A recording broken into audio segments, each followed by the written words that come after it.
बिस्मिल्लाहिर्रहमानिर्रहीम, अस्सलाम वालेकुम नाज़रीन। आज सिंगल ओपिनियन रिपोर्टर्स बेंच आपके सामने अपने ऑफिस से हाजिर है। नाज़रीन, काफ़ी दिन से हम शोर सुन रहे हैं, कल खासकर ज़्यादा हो गया कि जब वज़ीर वज़ारत दाखिला की जानिब से ये एक भिजवाया गया लेटर कि VPNs को ब्लॉक किया जाए। ऊपर से सोने पे सुहागा ये लगा कि इस्लामिक टच भी इसको कुछ दिनों से दिया जा रहा है। पहले अल्लामा ताहिर अशरफी साहब ने एक प्रेस कॉन्फ्रेंस की, अपनी पूरी कॉन्फ्रेंस उलमा कॉन्फ्रेंस की कि जनाब VPNs जो है जो तो फाश मवाद एक्सेसिबल है और बड़ा गुस्ताखाना मवाद अपलोड हो रहा है, तो ये हो रहा है तो वो हो रहा है। इसके साथ ही साथ नाजरीन फिर इस्लामी नज़रियाती कौंसिल से भी एक एलामिया आ गया कि VPN का इस्तेमाल गैर शरई है। तो मैंने कहा ये सारी बातें चीज़ें तो आपके सामने हैं, थोड़ा सा आपको बैकग्राउंड बताना है कि बेसिकली ये पुराना चूरन है जो गवर्नमेंट अब टाकी मार के बेच रही है। कैसे वो ज़रा आपको बताता हूँ। 2000 तकरीबन 14 के करीब नाजरीन काजी हुसैन अहमद साहब ने सुप्रीम कोर्ट से रुजू किया। अंसार अब्बासी साहब ने भी सुप्रीम कोर्ट ऑफ पाकिस्तान में एक पटिशन दायर की थी। वो दरख्वास्तें इस हवाले से थी कि जो फाश वेबसाइट्स हैं पाकिस्तान में इजीली एक्सेसिबल थी, उस वक्त ब्लॉक नहीं थी, उनको बंद किया जाए। और ये वहाँ से मामला शुरू हुआ और ये मामला चलता गया। 2014 में इस पर हेयरिंग्स हुई, 15 में समातें हुई, 16 में हेयरिंग्स हुई।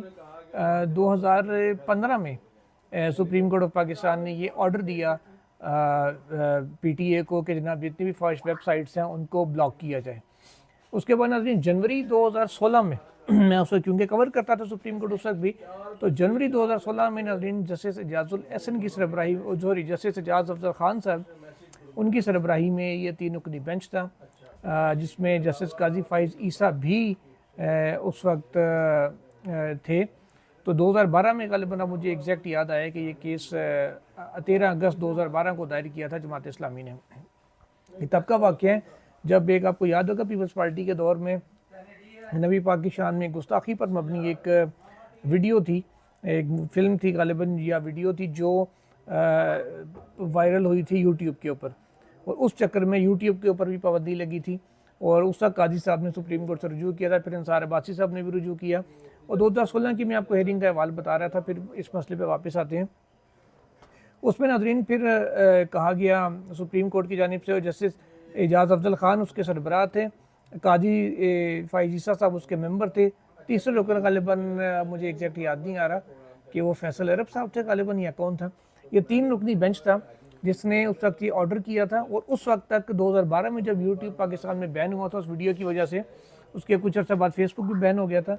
प्रॉक्सीज उस वक्त लगती थी, अब तो VPN उसको कहते हैं। प्रॉक्सी सर्वर्स पे तभी जाके लोग इसको यूज़ करते होते थे, चाहे मोबाइल पे, चाहे लैपटॉप्स के ऊपर, चाहे अपने डेस्कटॉप सिस्टम्स के ऊपर। तो उस वक्त फिर काजी फाइसा साहब ने कहा बेंच में गवर्नमेंट को, जो उस वक्त एडिशनल अटॉर्नी जनरल थे, उन्हें 2016 में मुस्लिम लीग नून की हुकूमत के दौरान कि जनाब यूट्यूब को क्यों बंद किया है आपने। तो उन्होंने कहा जी ये कोई गुस्ताखाना सही मवाद है, ये मामला है। तो साथ उसमें उन्होंने कहा जी फहाशी का भी कुछ जिक्र किया यूट्यूब के ऊपर। तो काजी साहब ने कहा YouTube is only for educational purpose, ये तो आप कुछ इंटरटेनमेंट के लिए या कुछ लर्निंग के लिए यूज़ होती है। ज़ाहिर है बहुत से लोग, इस बात तो उनकी ठीक है कि आपको कोई चीज़ समझ में नहीं आ रही कि यार ये मोबाइल का ये फंक्शन कैसे काम करेगा, तो आप यूट्यूब पे फ़ौरन डालते हैं, कोई ना कोई वीडियो से रिलेटेड आ जाती है, किसी ने बना के लगाई होती है, कोई कुकिंग के, बहुत सारी चीज़ें। उन्होंने कहा तो लर्निंग के लिए बेसिकली है। और यूट्यूब पे वैसे भी पोर्नोग्राफिक मटेरियल नहीं होता, ये हम सबको पता है। तो इस पर बड़ा इंटरेस्टिंग वाक़या मुझे याद आया इसी हेयरिंग के दौरान। काजी साहब ने कहा कि जी पोर्नोग्राफिक मटेरियल तो यूट्यूब पे वैसे भी नहीं होता। तो जस्टिस एजाज अफजल खान साहब ने कहा नहीं जी होता है।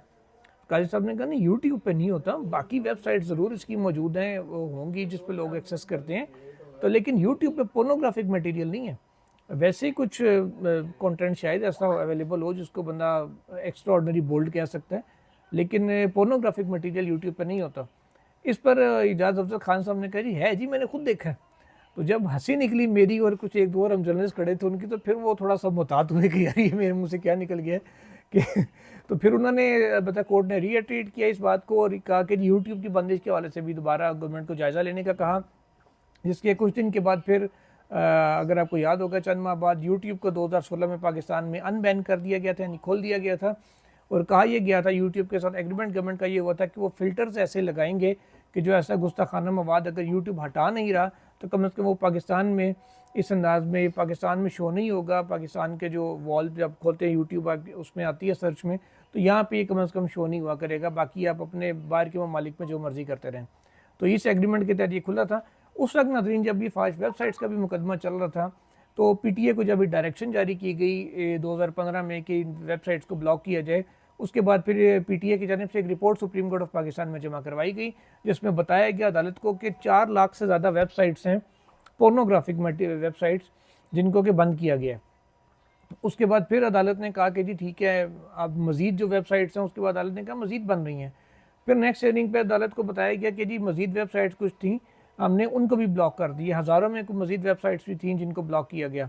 तो पीटीए ने उस वक्त अदालत के इस्तफसार पर जब अदालत ने पूछा उनसे कि ये इनको मुस्तकिल क्यों नहीं बंद कर देते, तो पीटीए ने कहा कि जी हमने तो मुस्तकिल ब्लॉक कर दिए हैं, लेकिन इनको बनने से नहीं रोका जा सकता। अगर दुनिया के किसी कोने में कोई बैठा कोई शख्स वेबसाइट बना रहा है तो उसको रोका नहीं जा सकता। अलबत्ता उस वक्त पीटीए ने यह ज़रूर कहा था हमारा एक मुस्तकिल अमल है कि हमारी टीम्स कोर्ट ऑर्डर के तहत इस चीज़ को रेगुलरली देख रही हैं, जिसकी वजह से ये मज़ीद हज़ारों वेबसाइट्स ब्लॉक हुई हैं कि जैसी कोई चीज़ उनके सर्च में आती है, उनके नज़र में आती है, उनके सिस्टम ऑपरेटर्स में आती है, उसको फ़ौरन से ब्लॉक कर दिया जाता है ताकि वो पाकिस्तान में एक्सेसिबल ना हो।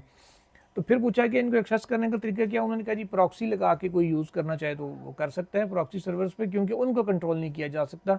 उस तक ये मौक़िफ़ था पीटीए का अदालत के अंदर। तो ये जो अब आज आपको ताहिर अशरफी साहब मोहतरम ने उलमा मशाइख कॉन्फ्रेंस में कहा, कुछ पीटीए ये बातें कर रहा है, हुकूमत की जानिब से बातें आ रही हैं कि जी वीपीएन के ज़रिए 5 वेबसाइट्स को जो है ना बड़ा प्रमोट किया जाता है या उनको एक्सेस किया जा सकता है, गुस्ताखाना मवाद आ जाता है उसके ऊपर, इसलिए हम वीपीएन को बंद कर रहे हैं ताकि ये वीपीएन वाला मामला ख़त्म हो सके और फाशी से निपटा जा सके। ये जो कहा गया फिर कई लाख वेबसाइट्स बंद की गई हैं। तो नाज़रीन ये वही पुराना चूरन है, पुराना वो 2015-16 का मटेरियल था जिसको टाकी मार के साफ़ सुफ करके स्टोर में से निकाल के दोबारा आपके सामने बेचा जा रहा है। मकसद इस सब का ये है कि हुकूमत को उसका ख़तरा सिर्फ 2 चीज़ों से है। नंबर 1 ट्विटर से, जिसको वफाकी हुकूमत अदालत में भी इस्लामाबाद हाई कोर्ट में कह चुकी है कि कौमी सलामती के लिए ख़तरा है, ठीक है। वजारत दाखिला की जानिब से रिपोर्ट जमा करवाई गई थी इस्लामाबाद हाई कोर्ट के अंदर, वो भी ऑन रिकॉर्ड है, सबके सामने है। उससे गवर्नमेंट का मसला है कि तनकीद बहुत ज़्यादा हुकूमत के ऊपर हो रही है ट्विटर पे, और ट्विटर गवर्नमेंट के काबू में नहीं आ रहा था। दूसरा उनका ख़तरा यूट्यूब से है, हमारे व्लॉग से है। जो लोग भी हुकूमत पे तनकीद करते हैं या हुकूमत को आईना दिखाने की कोशिश करते हैं, उन सारों से भी मसला है कि जिनके व्लॉग्स ना चलें, इसलिए आपने देखा होगा हमारी व्यूअरशिप भी डाउन हो रही है, रीच जो है ना वीडियोस की वो कम होती जा रही है, सबकी ही ऑलमोस्ट। तो ये भी एक मसला है। इन 2 चीज़ों को बंद करने के लिए, एक्सेस को कम करने के लिए कभी फायरवॉल लगाई जा रही है, फायरवॉल से निकलते हैं तो फिर अब वीपीएन्स की ब्लॉकेज कीज की तरफ जाया जा रहा है कि वीपीएन्स को बेसिकली ब्लॉक कर दिया जो अनरजिस्टर्ड हैं। जो रजिस्टर्ड होंगे वो सिर्फ वही कंटेंट पे कर सकेंगे जो एक हद तक की कंटेंट एक्सेसिबल उसके ज़रिए भी होगा, और रजिस्टर्ड वीपीएन्स को भी जब गवर्नमेंट चाहेगी ब्लॉक कर देगी, बंद कर देगी, उनकी सर्विसेज को मुतासिर कर देगी। 3 घंटे के लिए बंद कर दिया, 4 घंटे के लिए बंद कर दिया, अब आपका वीपीएन 4 घंटे ब्लॉक हो तो आपकी ज़ाहिर है बहुत सारी एक्सेस आपकी कम हो जाएगी। तो ये वो सारा सिलसिला था। बेसिकली टारगेट गवर्नमेंट का ये है कि ट्विटर को और यूट्यूब की रीच को कम से कम किया जाए, पाकिस्तानियों को इससे दूर किया जाए। इसी वजह से कभी इंटरनेट की स्पीड कम हो रही है, कभी फायर वॉल, जिसको मोहतरमा उस्मा बुखारी साहिबा फाइबर वॉल कहती हैं, वो फाइबर वॉल कभी बीच में आ रही है, कभी ये अब वीपीएन्स की ब्लॉकेज की तरफ जा रहे हैं। टारगेट सिर्फ और सिर्फ सोशल मीडिया है कि वो गवर्नमेंट से कंट्रोल में नहीं हो रहा, क्योंकि सोशल मीडिया अक्सरियत जो है वो पाकिस्तानीज़ की, वो तो वैसे भी और सोशल मीडिया पे भी पाकिस्तान तरीके इंसाफ के साथ है, और गवर्नमेंट के लते लिए जाते हैं ट्विटर के ऊपर। आम मीडिया खासकर बरतानिया में तो कोई भी ऐसी खबर नहीं चलाता या ऐसी चीज़ वहाँ से नहीं रिपोर्ट होती जो मुस्लिम लीग नून के ख़िलाफ़ हो, लेकिन वहाँ से वीडियोज़ बहुत सारी आ जाती हैं एवन फील्ड के बाहर से या दीगर मकामात से, चाहे वो जनीवा हो चाहे यूएसए हो, जो शरीफ अमली के साथ वहाँ पर होता है, एहतजाज वहाँ पे होता है, कभी काजी साहब के ख़िलाफ़, कभी किसके ख़िलाफ़, वो सारी मेन स्ट्रीम मीडिया में तो नहीं आती, अलबत्ता सोशल मीडिया पे आती हैं। इन्हीं चीज़ों से एक डर है जिसको काउंटर करने के लिए सारा कुछ किया गया था। तो मैंने सोचा कि थोड़ा सा हिस्टोरिक पर्सपेक्टिव आपको बता दें कि ये कितना पुराना चूरन है, 8 साल पुराना, 9 साल पुराना, 10 साल पुराना चूरन है, जिसको दोबारा से टाकियाँ मार के साफ सुफ करके आपके सामने बेचने की कोशिश की जा रही है। इस्लामिक टच दिया जा रहा है, और इस्लामी नजरिया टच की बात आ रही है तो इस्लामी नजरियाती कौंसिल का भी थोड़ा सा जाते जाते जिक्र कर दूँ कि इस्लामी नजरियाती कौंसिल का जो कल नाज़रीन एलामिया आया है वो है टोटली कि जिन्हें वीपीएन का इस्तेमाल गैर शरई है। अब पता नहीं है शरीयत के अंदर वीपीएन या इंटरनेट का जिक्र कहाँ पे, मुझे तो ये नहीं आज तक समझ आई। तो नज़रियाती कौंसिल को ये कहाँ से नज़र आ गया। और बाय द वे एक चीज़ ये भी क्लियर कर दूँ, इस्लामी नज़रियाती कौंसल का जो मौक़िफ़ होता है वो पूरी कौंसल का मौक़िफ़ होता है। कौंसल का मतलब होता है उसके तमाम मेंबरान जब बैठेंगे, वो बैठ के किसी एक चीज़ के ऊपर अपनी मुतफ़िका राय देंगे या मेजॉरिटी ओपिनियन उसका होगा, वो कौंसल उसका एलामिया जारी करती है। उसको कहा जाता है इस्लामी नज़रियाती कौंसल की राय। कल जो एलामिया है ये इस्लामी नज़रियाती कौंसल की राय नहीं है, बल्कि जो उनके चेयरमैन हैं मोहतरम डॉक्टर राग़िब नईमी साहब, जामिया नईमिया लाहौर के जो मोहतमिम हैं, उसके सरबराह हैं, उनका ये ज़ाती मौक़िफ़ था। ये उनके चेयरमैन का मौक़िफ़ था। कौंसल का इस मसले के ऊपर कोई इजलास नहीं हुआ, ना ये कौंसल की मुतफ़िका अपनी कोई राय है। ये सिर्फ़ और सिर्फ उनका ज़ाती मौक़िफ़ था, जो क्योंकि वो एक सरकारी इदारा है, आइनी इदारा है और लोग हुकूमत के उस नाज़िम मातहत नहीं है। हुकूमत के बहुत से कवानीन को ये गैर शरई भी करार देते हैं, लेकिन बहुत से मामलात में इनको हुकूमत की फ़ेवर भी चाहते ना चाहते करनी पड़ती है और बाज़ औक़ात बग़ैर हुकूमती दरख्वास्त के ख़ुद से भी बीच में आना पड़ जाता है। कई मामलात ऐसे होते हैं, वो आप खुद समझदार हैं। तो उसी सिलसिले में राग़िब नईमी साहब का ये एलामिया मेरी राय में आया है, जिसका इस्लामी नज़रियाती कौंसल से एज़ आ होल कोई ताल्लुक़ नहीं है। तो इंशाल्लाह कल कुछ मज़ीद डेवलपमेंट्स हैं जिनके साथ आपके सामने हाज़िर होंगे।